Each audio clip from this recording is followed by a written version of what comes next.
doot, doot, doot, doot, baby shark. Alright. Please ignore the squeakiness of the squeaky chair. I come at you, beautiful 4K resolution. I will try not to move too much, except from side to side, because if I go back, well, you know, that happens. And then there might be some focusing stuff. No, I'm not sponsored by Dutch Brothers. But if Dutch Brothers wants to sponsor me, I will plug your coffee all day long. As you may have noticed, the title is Smallfoot, a review, or something like that. Because I don't really know if this is a review as much as it's just me ranting. I'm not even ranting, I'm just talking for a long time. I'm not really mad, just, I don't know. So I watched the first few minutes of the movie and I low-key wanted to just hate the message immediately. Despite that, I found myself laughing in spite of myself. That's what despite means. But despite that and in spite of myself, also in spite of my hatred of the vibe of the theme that I was getting. But anyway, let's just start off with some more general information about it. So Smallfoot, it's an animated movie by Warner Brothers. It was released in theaters on September 28th, 2018. Its opening weekend, it made about $24 million, had a budget of $80 million. At the time of this recording, it has made a $213 million worldwide. Wow.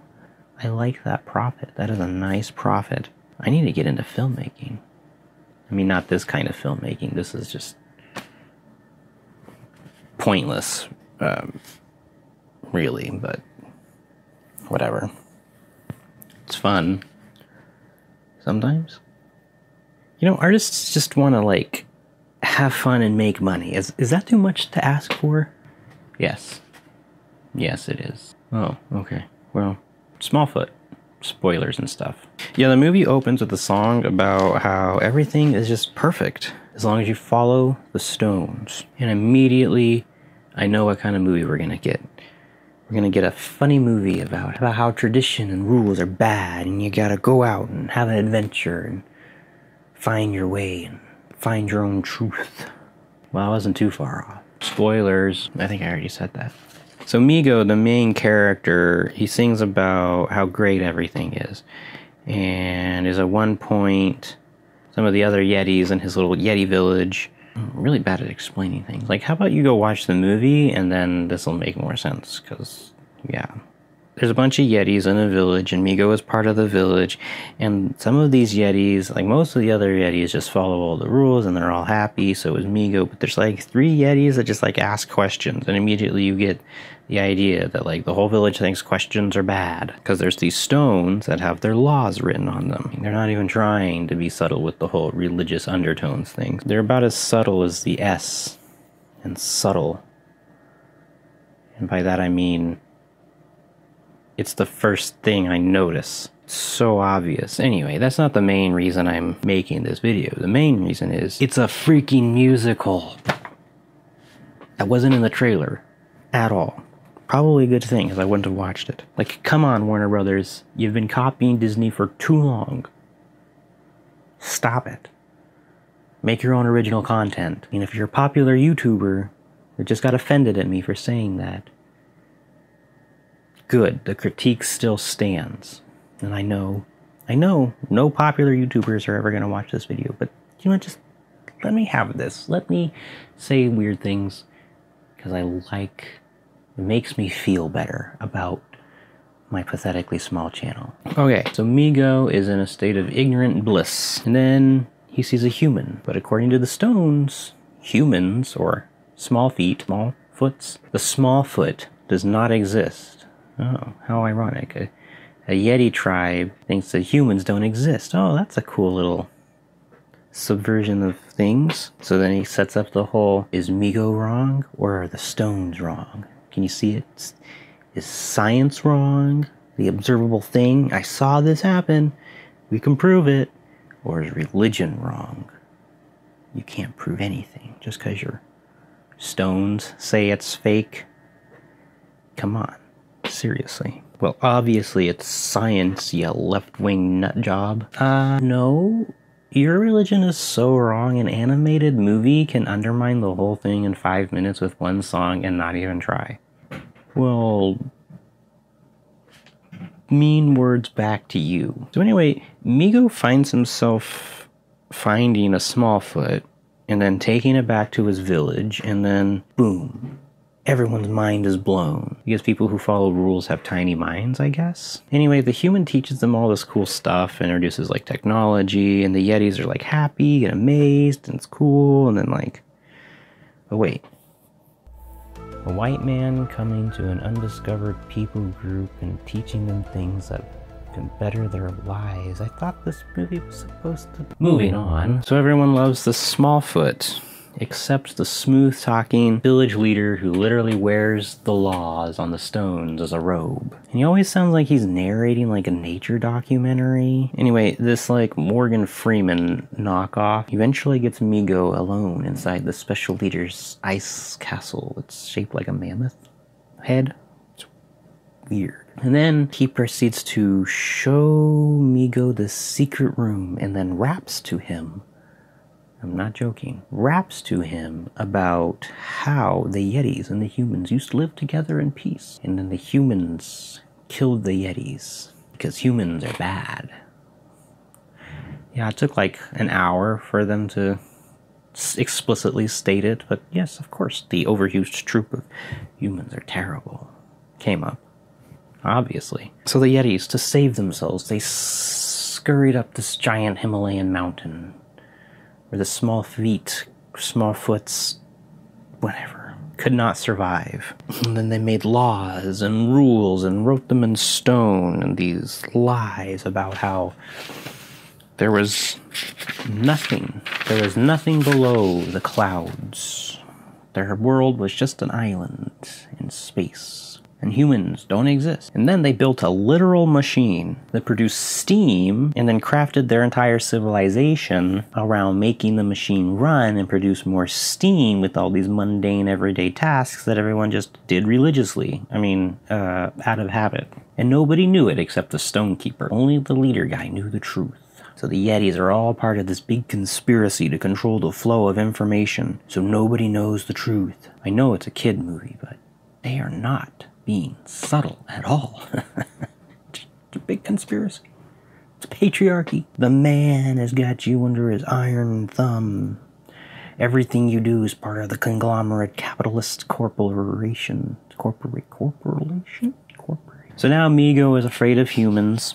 He lies to his friends. He lies to everyone in the village, and he's like, it's not a human. It's a pink yak. And the Stonekeeper is like, this new stone I just wrote confirms it. He puts it on his chest.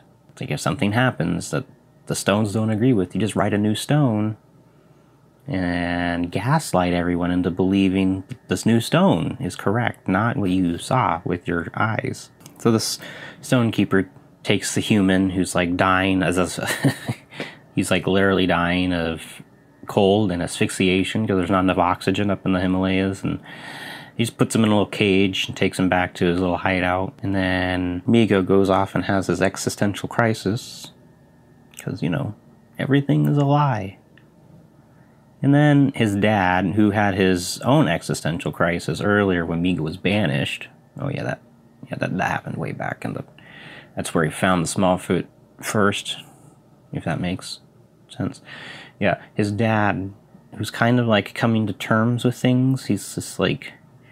literally flings Migo into the confrontation with the Stonekeeper. He's like, go confront him. Be true. Find the truth. But big surprise, the love interests, the curious love interests person who's out to prove that Smallfoot exists. She's got a little gang of people there trying to prove the Smallfoot exists, and she's the daughter of the Stonekeeper. Well, she's missing, and the Smallfoot is missing. Yep. She took him and is going to go save him by taking him back to his village. So she goes beneath the clouds, and then they all just go after her. Except for the comic relief guy, who's really just a jerk, and everybody is just... they hate him. They just, like... they flat out say it, like... he's pathetic.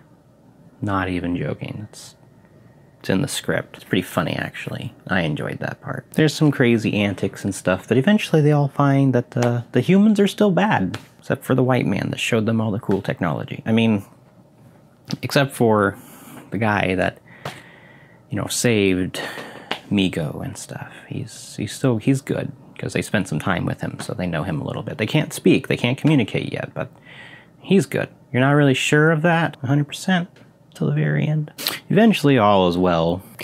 The stone keeper has changed his tune. He, having chucked all the stones at a helicopter that was not really hurting anything. It was just searching for the Yetis with a spotlight, but he thought his daughter was in danger, so he dismantled the foundation of their civilization one rock at a time to save his wayward daughter. And after he saves them, the enlightened ones go back to the village and share the truth with the whole village. And the village decides that they want to go live with the humans again.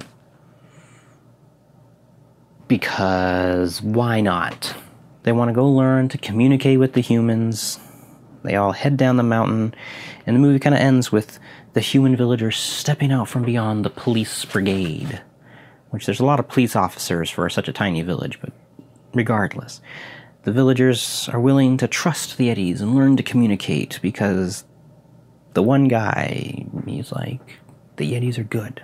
Because I spent a couple hours with them while I was dying of asphyxiation.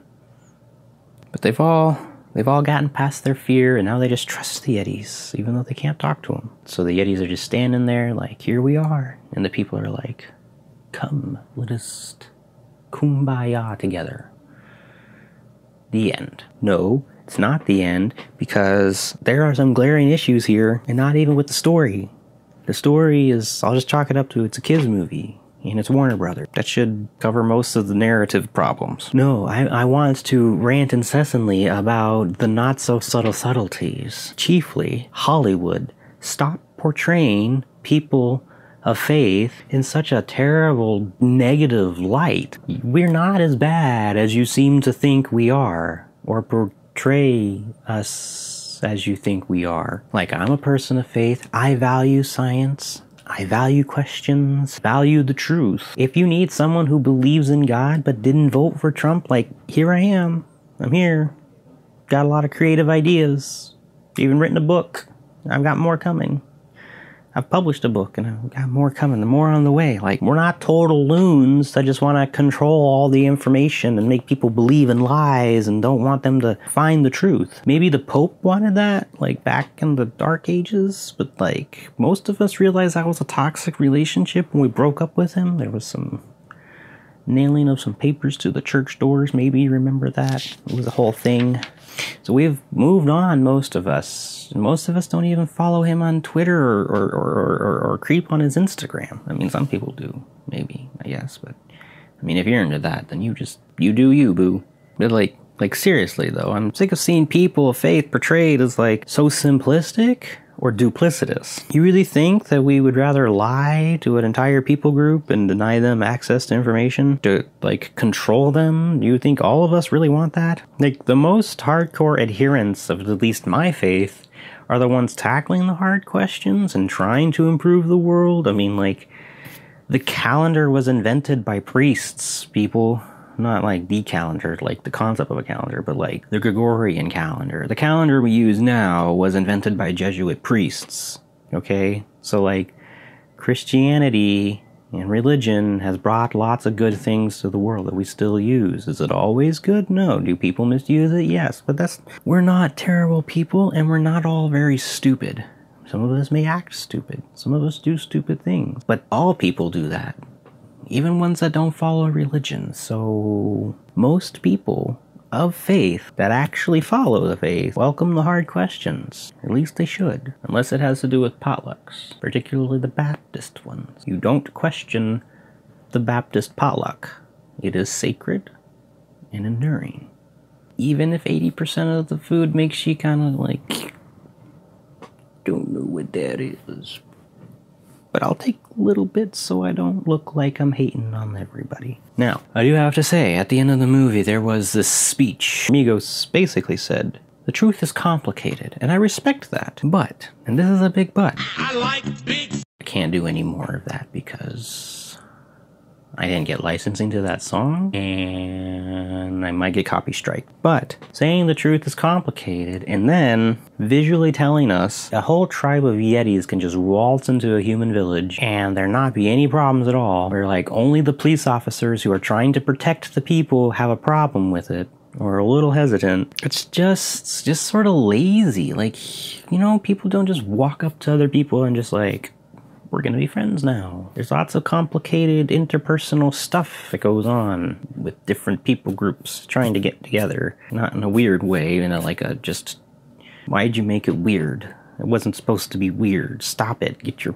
And you sent this message that people doing whatever it takes to protect the people they care about or love, even if they don't share the whole truth, are just evil and bad. And it's a lot more nuanced than that. People and Yetis apparently do weird things to protect the people they love. It's not all just black and white. But, you know, whatever, you know.